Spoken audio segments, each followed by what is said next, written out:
Well, last week I introduced kind of our theme for this Advent season, that we would be looking at the animals. I sort of tricked you in looking at the Gospel of Luke and the Gospel of Matthew to try to find where that story is recorded of the donkey ride that Mary took, or any of the other animals that are typically found in our nativity scenes. And of course, I pointed out they're just not there. They are things that we have had. And yet in the Gospel of Luke, the Scripture tells us that when Jesus was born, in chapter 2, verse 7, she gave birth to her firstborn, a son. She wrapped him in cloths and placed him in a manger, because there was no room for them in the inn.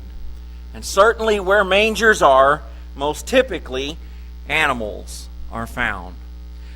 Well, I had a little bit of a challenge this week. We sort of got into it last week with the donkey, but how do you introduce, theologically, cows? There's just not really a great introduction for cows other than to say, we have cows.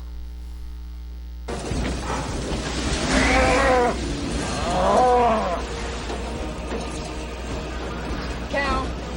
I gotta go, Julia. We got cows.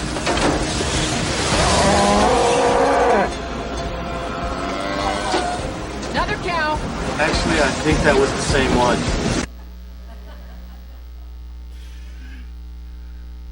We have cows. This morning I want to talk about cows and what they maybe have to offer us as we consider the Nativity and as we consider the Christ child and Christmas. Despite the clip from Twister, that's not most often what I think of when I think of cows. I shared with you last week, and I think previously, that in addition to growing up in retail, my father's real love was farming. And truth be told, he would have rather farm than been in retail. So in addition to our shoe stores, we had animals.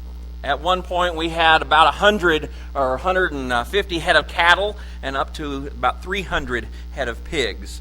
The pigs I didn't care for, but the cows were okay. And this is what I think of when I think of a cow. Most of the time, cows are pretty laid-back animals. Now, I'm not talking about bulls and bull riding and, I'm just talking about most cows. They just kind of meander around eating the grass and just, they're really not in a big hurry about much of anything except dinner time. The other image of a cow I have is this one.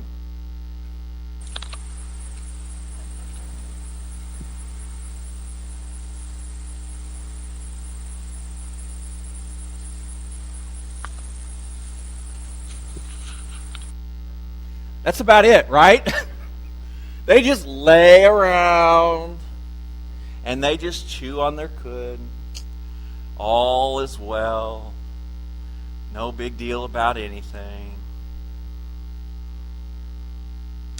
When I think of the nativity scene, and I found this one, I wish it was a little brighter, but you can make out the Christ child there in the middle, and what you see are the sheep and the camel laying down, the cow at the back, and the donkey, a little bunny rabbit there. Found that one with the cow. Most nativities have a cow, or at least the one I have at the house does. This one doesn't particularly, but a lot of nativity sets have a cow laying there in the background. What does the cow teach us about the nativity, about the Christ child? Cows were a symbol of wealth and prosperity throughout biblical times. When you look back into the Old Testament, how did people measure their wealth? It wasn't necessarily by the dollars they had invested with one of the banks. It was a recitation of their livestock. You remember reading those passages in the Old Testament, and it tells you exactly how many cows someone had and how many goats someone had. Why did they keep count? Because livestock was a symbol of great wealth, particularly cattle. A lot of people had goats. A lot of people had some of the smaller, cheaper animals, but the cow was a symbol of great prosperity. And so a man who was able to have a herd of cattle was indeed a wealthy man. And when you truly wanted to celebrate and have a big party, what did you go and kill but the fatted calf? The fattened calf, a sign of the excess, and you could afford to give up such a prized animal to celebrate with your friends or your family or whoever you had gathered together. Cattle were signs of great prosperity, great wealth, great comfort. Comfort comes with the idea that if you have a cow or two, what do you have when you have a cow? Not only do you have milk, other than goat milk, and I've never really probably distinguished the two and taste tested, but I understand goat milk has a very different taste than cow's milk. But when you were wealthy and you had a cow, you had milk. You also had the promise of meat. And if something were to happen, many families would have nowhere to turn, but you could still kill the cow and eat the meat. And so cattle were a sign of security and comfort. When we read through the Old Testament and we find the statement that the Lord owns the cattle on 1,000 hills, what's that a statement of? His great wealth. Not only does he own the cattle on that hill and that one, but he owns all the cattle on thousands of hills. Such is his resource, such is his wealth. When Job loses all that he had, it was so devastating. Not only that he lost his cattle, he lost his wealth, he lost all his possessions, but he lost his family as well. But in that story, we're told that he lost his wealth, he lost his livestock.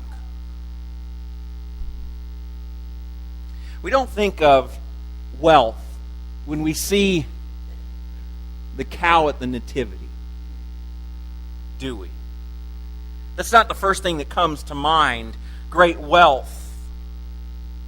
And yet, the idea of wealth and excess and great things certainly is a part of our Christmas understanding nowadays, isn't it? The stores start advertising their Christmas sales well before we have opportunity even to give thanks for what God has already given to us. The day after Thanksgiving, there's some irony there. The day we give thanks, and that night the sales begin so that we can load up with more stuff. And then we hear the news on Friday afternoon of the crowds who trampled those who were killed or arrested as they fought for those special deals.